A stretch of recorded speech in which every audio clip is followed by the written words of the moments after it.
Agora nós vamos abordar a escolha do transdutor.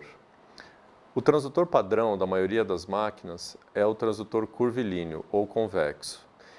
Esse transdutor, ele tem essa parte aqui que encosta no paciente, é chamada de footprint, essa parte de borracha aqui.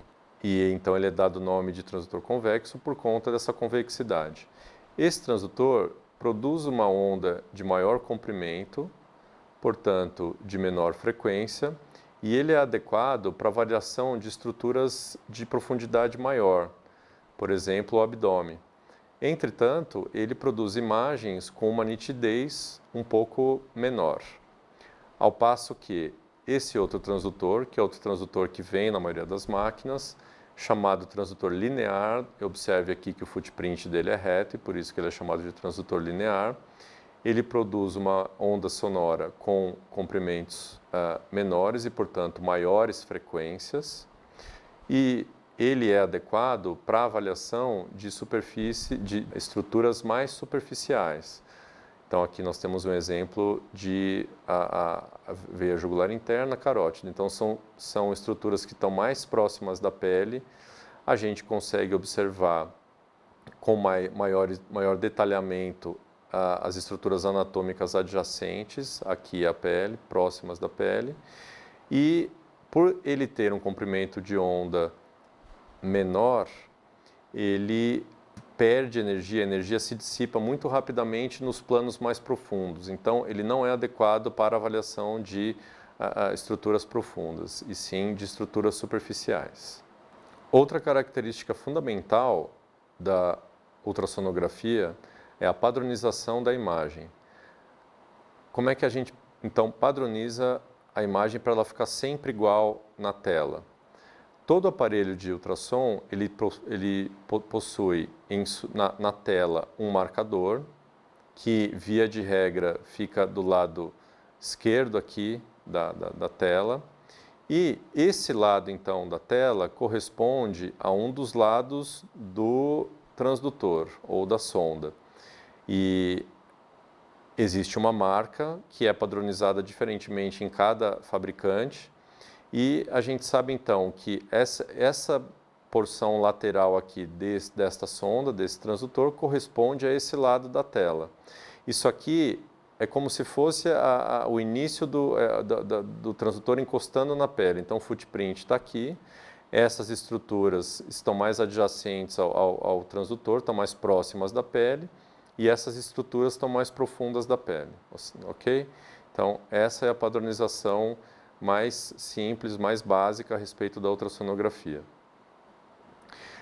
Essa aqui é uma imagem meramente ilustrativa, e aí, então é isso que nós observamos. Então, é importante que o marcador fique, via de regra, observando o lado direito do paciente, conforme essa imagem aqui.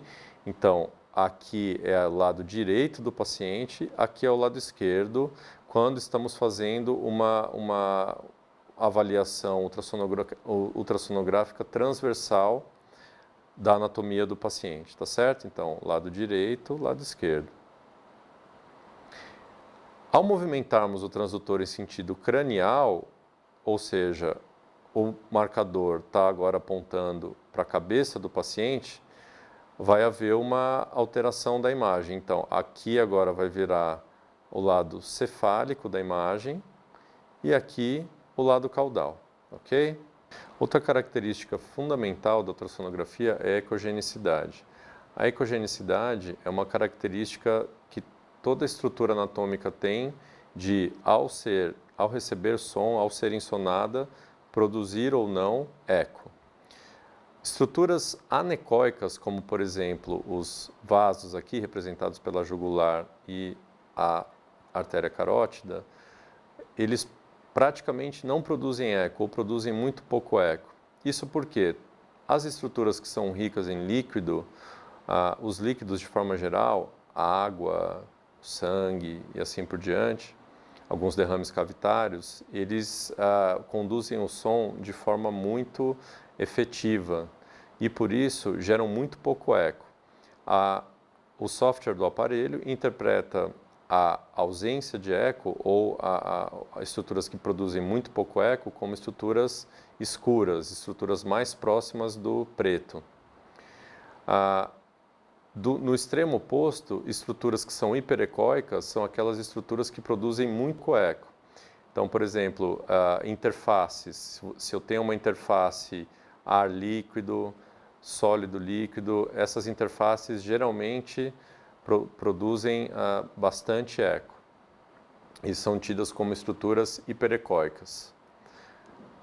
E entre as estruturas anecoicas, como por exemplo aqui um vaso, e estruturas hiperecóicas, aqui representadas pelos corpos vertebrais, eu tenho estruturas ditas hipoecóicas, tá certo? Então, estruturas hipoecóicas são estruturas que produzem uma quantidade de eco que ficam entre o muito escuro e o muito claro, entre o anecoico e o hiperecóico. Existe também uma escala de graduação dos cinzas, né, desses tons, que vai desde o branco até o mais escuro, mais o preto, e nós temos então 256 tons de cinza já nos aparelhos para fazer essa gradação da escala de cinza.